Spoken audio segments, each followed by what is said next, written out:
الفريق أول صدقي صبحي زيارة إلى وزير الداخلية لواء مجدي عبد الغفار على رأس وفد من كبار قادة القوات المسلحة لتقديم التهنئة بمناسبة عيد الشرطة. وأشاد وزير الدفاع بدور الجهاز الشرطي في إقرار الأمن بالبلاد. قام الفريق أول صدقي صبحي القائد العام للقوات المسلحة وزير الدفاع والإنتاج الحربي والسيد الفريق محمد فريد حجازي رئيس أركان حرب القوات المسلحة بزيارة السيد مجدي عبد الغفار وزير الداخلية، وذلك على رأس وفد من كبار قادة القوات المسلحة لتقديم التهنئة لسيادته ولكافة رجال الشرطة بمناسبة احتفال وزارة الداخلية بعيد الشرطة 66.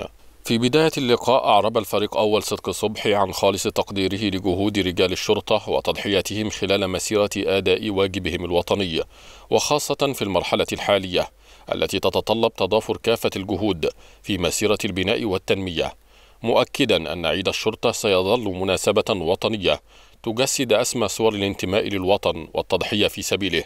وأشاد سيادته بدور جهاز الشرطة في إقرار الأمن بالبلاد ودعم مناخ الاستقرار للوطن والمواطن. من جانبه أشاد السيد مجدي عبد الغفار وزير الداخلية بالتعاون الوثيق مع رجال القوات المسلحة في مكافحة الإرهاب، مشيرا إلى عمق الروابط الوثيقة بين القوات المسلحة وهيئة الشرطة، ومؤكدا أن قواتنا المسلحة الباسلة ستظل درعا قويا لحماية وطننا الغالي وشعبه العظيم.